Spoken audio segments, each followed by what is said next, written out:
റോഡിലൂടെ നടന്നു പോകുന്ന പെൺകുട്ടികൾ മോദിയേക്കാൾ തിരക്കുള്ളവരാണ്. റോഡിൽ കണ്ട കാഴ്ച തുറന്നു പറഞ്ഞ നടൻ സലീം കുമാറിനെതിരെ വിമർശനങ്ങൾ ഉയരുകയാണ്. എടാ നീ വെറുതെ ആവേശം കാണിച്ച് വള്ളി പിടിക്കില്ലേട്ടാ. വീണ്ടും നിങ്ങളോ? റോഡിലൂടെ പോകുന്ന പെൺപിള്ളേരെല്ലാം മൊബൈൽ ഫോൺ പിടിച്ചിട്ട് സംസാരിച്ചിട്ടാണ് പോകുന്നത്. നിങ്ങൾ നാളത്തോളം ശ്രദ്ധിച്ചോ, ഒരു പെൺകുട്ടി പോലും മൊബൈൽ ഫോണിൽ സംസാരിക്കാതെ പോകുന്നില്ല. അറിഞ്ഞില്ല, ഇത് ഞാൻ അറിഞ്ഞില്ല. എന്തൊക്കെയാണ് നടക്കുന്നേ? എന്തൊക്കെയാ എന്താ പറ, എനിക്കറിയില്ല. അവർക്ക് ഇത്ര ഇന്ത്യ ഭരിക്കുന്ന മോദിക്കുണ്ടാവൂലേ ഈ തിരക്ക്? നടക്കുന്ന വഴി ഫോൺ ചെയ്തിട്ട് പോവാ. ഇവര് എന്തെന്നാണ് ഈ പറയണത്?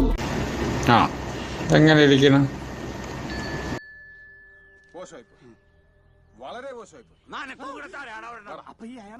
ഒരു പക്ഷേ കോഴിക്കോട് നഗരത്തിലെ കാഴ്ച മാത്രമാകാൻ സാധ്യതയില്ല. എങ്കിൽ കൂടി സലീം കുമാർ പറഞ്ഞ സാഹചര്യത്തിൽ കോഴിക്കോട് നഗരത്തിലെ ഈ കാഴ്ചകളൊന്ന് കണ്ടു നോക്കൂ. തിരുമേനി, ഇതെന്താ ഏർപ്പാട്? ഞാനൊന്നും കാണുന്നില്ല. ഇപ്പൊ കാണാമോ?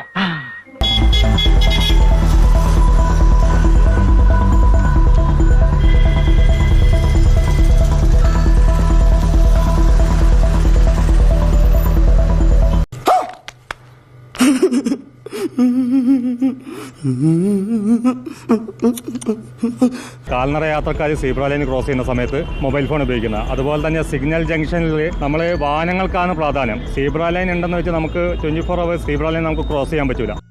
നിങ്ങളെപ്പോലുള്ള പിള്ളേര് കുറച്ചുകൂടെ റെസ്പോൺസിബിളായി പെരുമാറണമെന്ന ഇച്ഛായന്റെ അഭിപ്രായം, പ്രത്യേകിച്ച് നമ്മൾ മലയാളികൾ.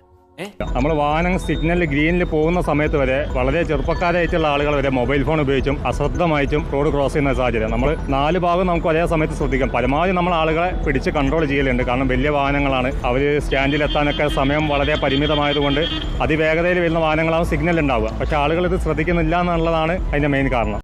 കണ്ടോണ്ട് നിന്ന് എന്റെ കരളാ വാടിപ്പോയത്. ശങ്കരൻ വിചാരിച്ചാലേ എന്തെങ്കിലും നടക്കൂ. നോക്കട്ടെ. അവർ നമ്മൾ പറയുമ്പോൾ സീബ്ര ലൈൻ അല്ലേ എന്നുള്ള രീതിയിലാണ് നമ്മളെ നോക്കുക. പ്രായമുള്ള ആളുകളോട് നോക്കുമ്പോൾ അവർ ഒന്നുകൂടി നമ്മളെന്തോ തെറ്റായുള്ള കാര്യം അവരോട് പറയുന്നത് പോലെ അവർ ഒരു പ്രതികരണം ആ രീതിയിൽ. അതെന്റെ ഹോബിയാ സാറേ. ഇവന്മാരൊന്നും ജീവിതകാലത്ത് നന്നാവില്ല.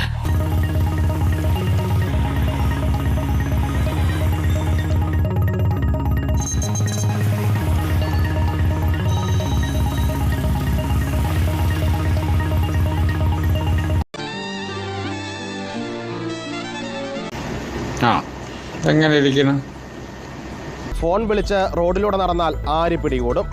വാഹനം ഓടിക്കുന്നവർ മാത്രമല്ല, റോഡിലൂടെ നടക്കുന്ന കാൽനട യാത്രക്കാരും റോഡ് ഗതാഗത നിയമങ്ങൾ പാലിക്കണം. ഇനി അങ്ങനെ ഒന്നും ഉണ്ടാവാതെ ഞാൻ നോക്കിക്കൊള്ളാം. ഉണ്ടായ ഞാനും നോക്കാം അടുത്ത പണി. ഈശ്വര, എന്റെ സമാധാനം പോയോ?